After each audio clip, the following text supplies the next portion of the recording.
Thanks, Alan. See, Macca, I didn't have to say I'm here to help. Somebody else did it for me. So thank you. Yeah, as of a few months ago, I actually became the Regional Inspector of Mines as well as the Electrical Inspector. So my role in investigations now has taken a slightly different turn. Rather than doing investigations, I coordinate them with my team of people. And I'm just going to talk a little bit about our role, what we do after you have had your mishap. We've seen some case studies. You'll see another case study coming up in a moment. Okay, so why do we investigate? We need to understand when to investigate as well, because we get to see in the mineral mines and quarry sector that I'm involved in, 30 high potential serious accidents per month. Within the coal sector, it is averaging 30 per week. And you split that amongst 44 inspectors across the state, which includes the chiefs, then we've got a lot of work to do if we want to investigate all of those. And let's have a little look at what our role actually is in the investigation. Okay. So under the legislation, we do have a legal requirement to investigate certain things on sites. Okay. And we go into these investigations to understand what has happened. We are looking at the nature and cause of what's going on. We are not there to look for prosecution. My guys are purely nature and cause. And it's there to complete a story. Certainly if it's a fatality, it's the last opportunity for the deceased to tell us what happened. And it's through the gathering of evidence that we can actually understand what's going on. So under section 125 of the Mining, Quarrying, Safety and Health Act, we have to investigate a serious accident, high potential at the mines, if we think that they are necessary, and ensure that the successful management of risk is being upheld at the mine by the various people. And certainly the serious accident causing death, you will see us. There's no two ways about that. We even attend site if there is a natural death. Sadly, the last natural death that I had to investigate was in a coal mine, being represented by some of the people in the room today, and dealing with not only the mine people, and the workers, the management, but also the family, because that's part of our role as well. Trying to help them understand what has happened. Okay. So when we come to site, we're out there to collect evidence, photograph things, interview people, and collect the information. As first responders, you are there to secure the scene. If somebody is injured, you are there to treat them and deal with them. But we certainly ask that whatever you do, we'd like you to put things back where they were. So try and remember where things were when you arrived, because they are all part of the final story of what has happened. Certainly once you have finished your bit, if the inspector hasn't arrived, secure the scene as best you can. It may even require some sentries, but it's all about preservation of what's going on so that we and the mines can understand the circumstances behind a particular tragedy that's occurred. There may be stuff scattered all around the countryside, such as if it's a vehicle collision. Things might have flown somewhere. We need to try and identify all those so we can deal with them. And if it's a fatality that's involved, we do not have jurisdiction, first up. It's the Queensland Police Service.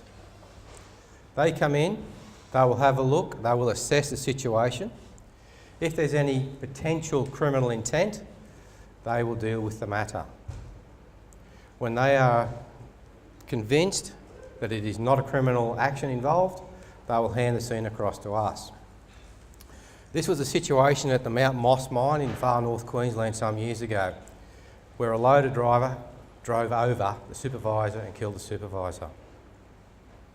QPS were involved.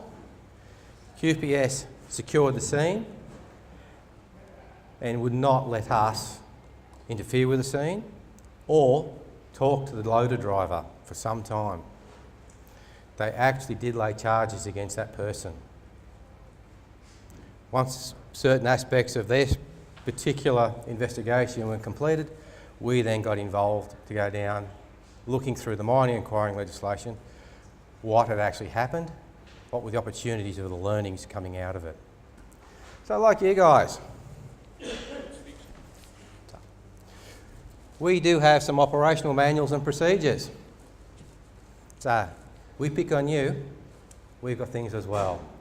So we actually do have an investigations manual that covers all of mine safety and health.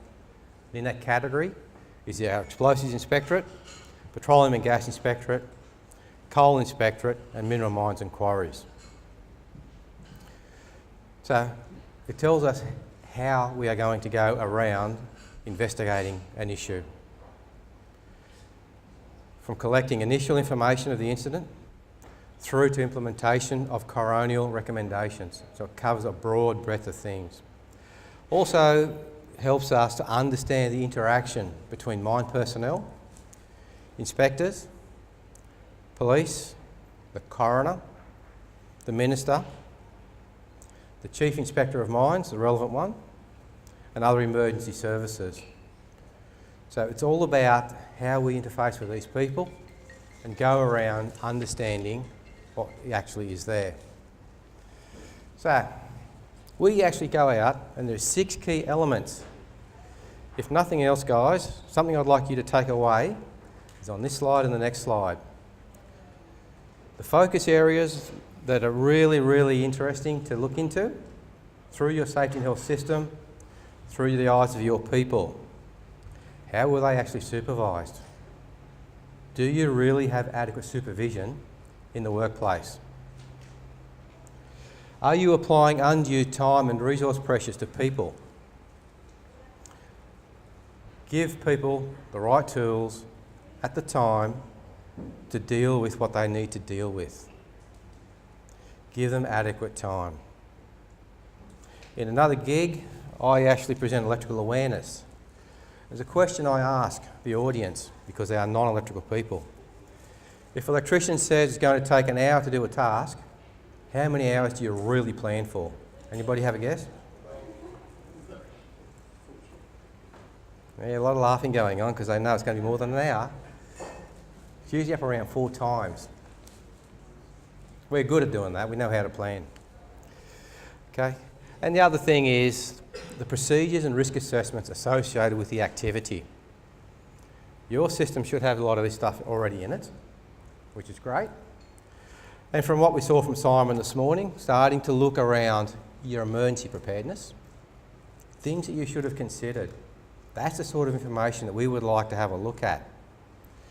We also take that away and we start talking to your workers to understand their knowledge of your systems, your processes. Because on a lot of occasions we do find a big disconnect. A lot of the risk assessments procedures are over the top and really unwieldy. As an example of that, years ago I took a 72-page document to an SSC for approval. He refused to sign it. He said, give it to me in 1 page. So I had to condense 72 pages into one. I did it. Once I got my head around how to do it, I actually presented him with 73 pages in the end. 1 page was the process and the other pages were detail associated with each step in the process. He was happy, he signed it, we implemented it. It was all great. Also have a look at training and competency. What is your process? How well are your people trained? Are they really competent to operate your plant, your equipment? Do they actually understand what's going on? How do you manage people moving from one type of machine to another? Different competency requirements. And in the case study coming up shortly, I'll show you a fundamental difference which contributed to an incident. Is the equipment fit for purpose? Again, this incident coming up, it goes back in time to when the machine was manufactured. Are you using the right tools, the right equipment for the activity? Or are you making do with what you have available? And there's a lot of clever people out there that work for us in the industry. I see this in the gem fields, the opal fields. The farmers coming and working in mines, larger mines as well. It's amazing what a farmer can do with a 10-inch pair of fencing pliers and a bit of number 8 plain wire. That can make things happen.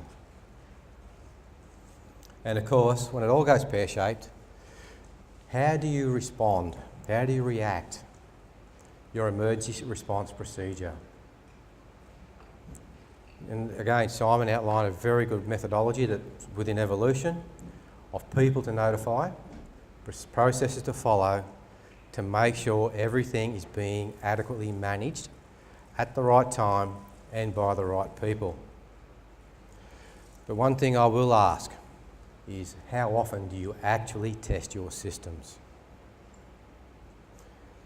When I was looking after coal mines, and thank you Macca, I was able to be an observer on several level 2 exercises with New Hope Coal to see how those guys responded and reacted. It was actually interesting seeing them under some pressure.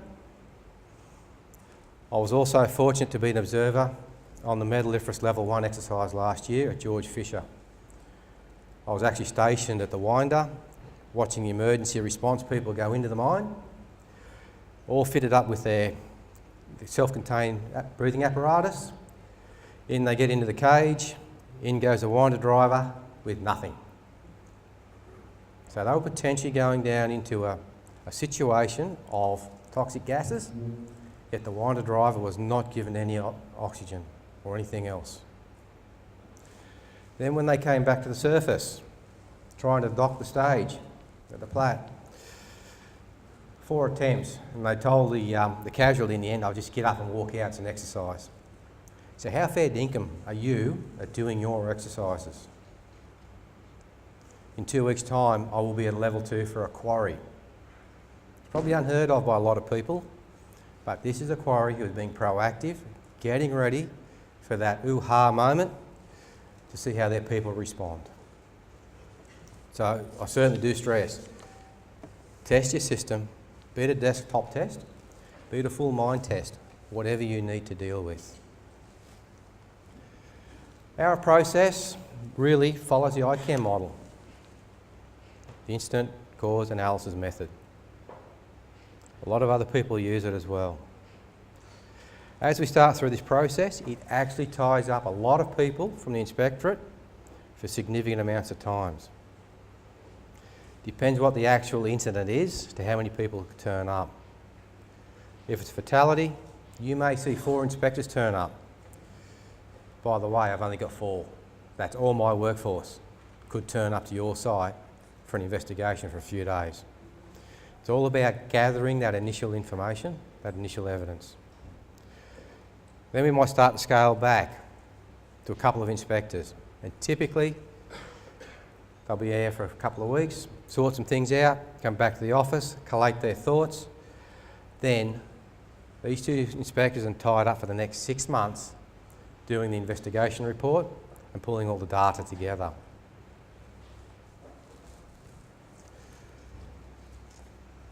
The ICAM doesn't look at the immediate defence failures, but it's also looking at all the contributory factors. A lot of the information that comes in at the end of the month summaries, why did the incident occur? What are you going to do to prevent it? Train the operator. That's it. Train the operator. Very, very rarely do I see mines go and look at their system to find out why the safety and health management system failed. It failed, you've got the evidence because you've had an incident. So be thorough, be diligent in your investigations as well, because rest assured, we are. At the end of the day, as I said, we are trying to tell the final story of something. This is an incident that occurred last year. The task was really quite simple. At the top of the bench, up around here, they wanted to put a drill rig ready to fire a shot up the top.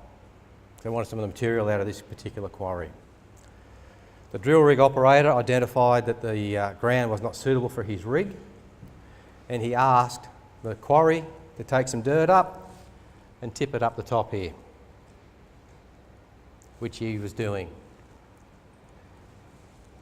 But circumstances being the way they are, he ended up 16 metres below the lip of the quarry. He reversed that truck over that edge, got himself out, and ended up with spinal damage. So before we start getting too far into things, following the model, we have a standard list of PEPA requirements, looking at people, equipment, environment, procedures, and the organisation. All of you guys have got a site senior executive. We have a notification that's come in who that person potentially is. But what we do as we go out there, we ask a couple of basic questions. Who is actually operating the site? This one with a quarry? Is it a company? Is it a person? Who is it? We also ask, who is the most senior person on site in the eyes of the worker? Because the SSE should be the most senior person on site. And you would be surprised a number of times that people can't answer those two basic questions. They don't know who the SSE is or the most senior person on site. Occasionally they don't even work out who is actually operating the quarry. You can go into other things like who's the supervisor? This particular one. Now we start looking at the organisational factors, looking into the safety system about the training. How was a person assessed to be competent? Would you say he's competent? Because he's put a truck over the edge. It became interesting when you start looking in how he was assessed as being competent. As I say, it's us collecting fact, your information about your operation, to see what has actually happened. The dear old girl lying at the bottom there was a 1961 Euclid. The sister to this machine was sitting at the workshop. So there's two of them. So for you guys running the bigger mines, when you discard your equipment, if you send it through the auctions like Pickles or somebody else, you never know where it's going to turn up. These dear old girls have been running around since 1961. The brake system had been modified on this machine. In some respects, it was a good thing they did modify it, because they pulled the old drum brakes out, the activation system, and actually fitted maxis to it. So the brakes were actually operational at the time. The truck that the guy normally operated wasn't a Euclid. It was a Cat. But he was in the workshop because it had broken down. So he had to get out of that one. And thinking he's doing the right thing, didn't talk to the supervisor, just jumped in this other old girl, and off they went to do the work. Pre-start check was not done either. So the guy was actually assessed as being competent by the SSE. When you start looking at how he was assessed as competent, he was assessed as competent driving the Cat. A 5-second familiarisation on the Euclid, away you go sunshine, you're okay, I'll sign you off. So that's telling us the story about the whole training system now. We'll go diving into that, looking what's going on. What does the training package look like? Does it meet the RII competencies? And for you guys, you get out of one truck to another, or one excavator to another, a loader, doesn't matter. How are you assessed as competent on each type of machine? Even models of loaders, for example. Back in my days in the Hunter Valley, I could drive a loader. I had a steering wheel. You asked me how to drive a loader with joystick control? Nah. Probably couldn't do it. So, even between models, things change. How are people assessed as competent? This particular one, we looked at timing and resources.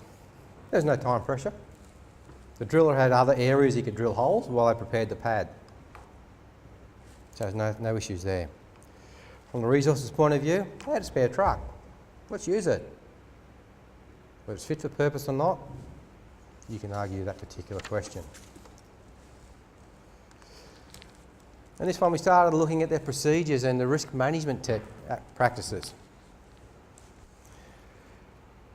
He was tipping near an edge. The first three were tipped perpendicular to the edge. The fourth load, he was parallel to the edge. The fourth load, he was perpendicular to the edge.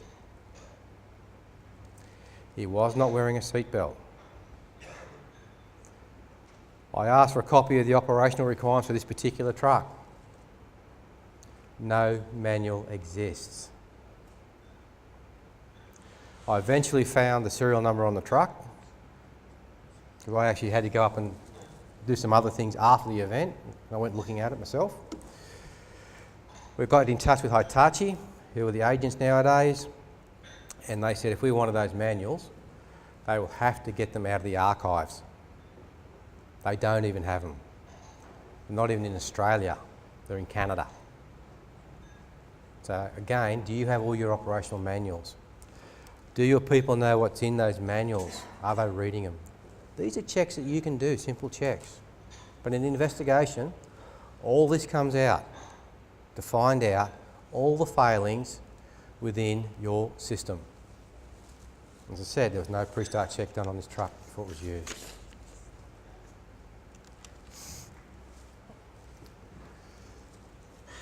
Asking for a copy of their risk profile associated with potential emergencies that could happen on site. Well, sorry, this wasn't on there. Never foresaw a truck could go over the edge of a quarry bench. Never foresaw that a vehicle could even roll over on site. It was very, very poor. In this case, the windscreen popped out, the driver crawled out. He got himself out of the vehicle and laid there till somebody came. Fortunately, there was a witness to the incident who was able to call the emergency. QAS responded. Then I get a phone call. It wasn't from QAS. It wasn't from the site senior executive of the quarry. It was from Workplace Health and Safety. I knew 3 hours before the SSE rang me.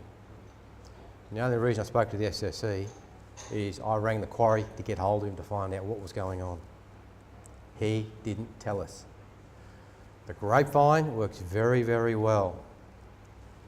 If ever QAS are called out to a site, one of the first things they do is phone Workplace Health and Safety, notify them, and then they work out if it's ours or theirs or who's going to the party. Then the other thought is, how are you going to recover this thing? The engine fell out of it, literally, broke all the mounts. You need air on it to get the brakes off, or wind them off, and then you've got to tow this thing out. It's sitting in a bad spot with rocks all around it. Think about what tools or mechanisms you need to recover that particular machine. So when you have a look at the supervision, there's nobody on site nominated as a supervisor. SSE, I think he was in town, getting some other work done at the time. There was a person that looked after the fixed plant. He was thought to be the supervisor by the workers. But this guy was not appointed, didn't have the necessary competencies as a supervisor. The question is, what does your supervisors do on site? How do they interface with you guys? Do you know who they are? Are they actually mentioned in the management structure, along with their roles, responsibilities and their duties? And certainly as supervisors, and for you guys being in the rescue, this is pertinent to you as well. Can you identify hazards? All too often in isolation, a lot of people I know can identify electrical sources, maybe a gravity source and not much else. People are not good at identifying energy sources, so they can't manage them. This is the gear shifts out of the vehicles. The one on the left, standard CAT. Gear shift is in neutral. You push it forward to go into reverse. The gear shift on the right is out of the Euclid truck. I did crawl in and get the photo. So where do you think reverse is on that one? You don't push forward. Whoops. It's down here. So old mate driving this panicked. Used to driving this one, you jam it forward to go in reverse. He's panicked because this thing's going backwards. He's jammed it forward. It didn't help him. He went over the bench. That's how the gear shift was found. So things are different in different trucks. Yes, it is a rear dump truck, both of them. Different brands, different configurations. How can your people manage these situations? How have you assessed them competent to drive all these? When it comes time to do the investigation, drones are great. We actually got one on this one as well as a surveyor. You can see where they dropped the stuff previously and the wheel tracks here where this thing's gone backwards over the bench. That's all evidence to us. There was absolutely no skid marks up there, indicating to us he did not apply the brakes. Didn't even apply the emergency brake because it would have locked up straight away. In the interview, he apparently said he could feel it going. He sat there and went for the ride. He knew he was going over the edge. Part of his saving grace, he actually hit this face over here on the way down, which slowed him down before he hit the bottom. These are all the sort of things that we go and look for, the evidence that we collect to build the nature and cause report. That's what we did. We did build the report. This was the preliminary. It allows me to work out, as the regional inspector, do I continue on with this particular investigation, or what do I do? If I continue on, there goes to inspectors for another 5.5 months. We dive further and further into what's going on. This particular one, we got a lot of the facts very quickly, fairly easily as well. So we're able to say, okay, we're going to shut this thing down. I do expect that when any of my people come out to your sites, that they actually present themselves in a professional, well-behaved manner. It's through the cooperation that the inspectors have with you guys that we actually do find out some of the information. It's not being guarded. And that's all we're about in these reports. Find the nature and the cause so that at the end of the day, everybody can go home. So when the reports are all finally done, if we go through to a full nature and cause report, depending upon the circumstances, the report goes to the coroner. Sadly, Last year there was a fatality in the mineral mines and quarrying sector where an opal miner was buried alive. That report's off to the coroner, as well as to the Chief Inspector, and also have a copy. So the reports do go far and wide.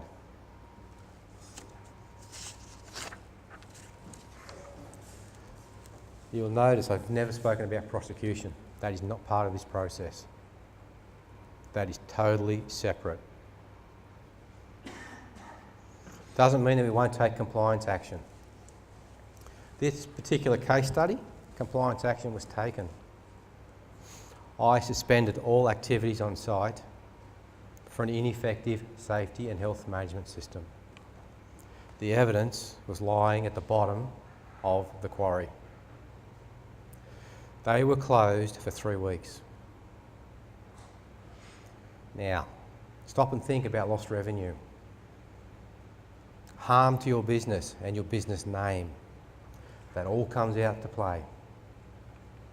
If it's a publicly listed company, off it goes to the ASX as well. Can affect what's going on. That was the only compliance action we took against this particular lot. So in summary, we are here to investigate what's happened, to learn what has happened. A lot of the incidents that we go and investigate are not new incidents. It's just a new location. So many things are so repeatable, we can't understand why, because we give you information. There is, in the mineral mines and quarrying sector, a monthly summary report of all the HPIs and serious accidents that come our way. There's learnings in that. They are free learnings for people who didn't have those incidents, which is the majority of our industry.